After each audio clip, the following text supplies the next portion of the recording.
لا يزال الخير حيا لا يزال إن في الدنيا سلاما وظلال أخبر الأيام أنها في وصال قم بنا وانظر.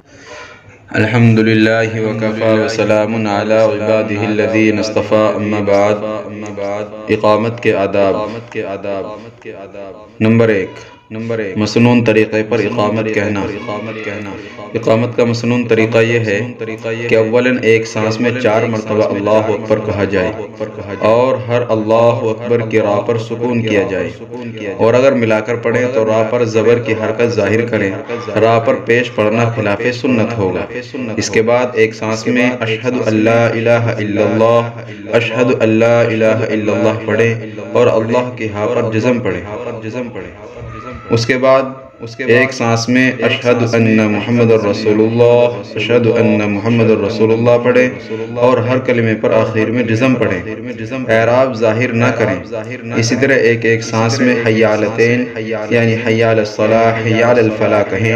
اس کے بعد قد قامت الصلاح الگ الگ سانس میں کہیں، پھر اللہ اکبر ایک سانس میں اور لا الہ الا اللہ ایک سانس میں کہیں۔ کتاب المسائل۔ نمبر 2 اقامت مسجد کے اندر کہنا۔ شمائل کبریٰ۔ نمبر 3 مؤذن کا اقامت کہنا۔ آپ صلی اللہ علیہ وسلم نے ارشاد فرمایا، جو شخص اذان دے وہی اقامت کہے۔ ترمذی شریف ابواب الصلاۃ۔ نمبر 4 اقامت اذان کے مقابلے میں جلدی کہنا۔ آپ صلی اللہ علیہ وسلم نے حضرت بلال رضی اللہ تعالیٰ عنہ سے فرمایا، جب اذان کہو تو ٹھہر کر کہو اور اقامت میں جلدی کرو۔ ترمذی شریف ابواب الصلاۃ۔ نمبر 5 اقامت شروع ہو جانے پر وقتی یا فرض کے علاوہ کوئی نماز نہ پڑھنا۔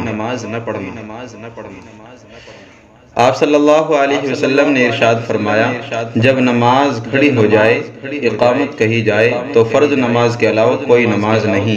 ترمذی شریف ابواب الصلاۃ۔ نمبر 6 اقامت کا جواب دینا اور قد قامت الصلاۃ کے جواب میں اقامہ اللہ ادامہا کہنا۔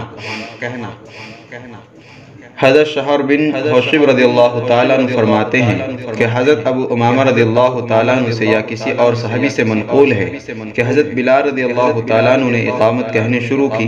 چنانچہ جب قد قامت الصلاۃ کہا تو آپ صلی اللہ علیہ وسلم نے ارشاد فرمایا، اقامہ اللہ ادامہا، اور پوری اقامت میں اسی طرح جواب دیتے رہے جس طرح اوپر اذان کے سلسلے میں حضرت عمر رضی اللہ تعالیٰ عنہ کے حدیث میں گزرا۔ مراد یہ ہے کہ مؤذن نے اقامت میں وہی الفاظ کہے جو اذان کے وقت کہے تھے اور آپ صلی اللہ علیہ وسلم نے پوری اقامت کا جواب دیا۔ الحمدللہ وکفی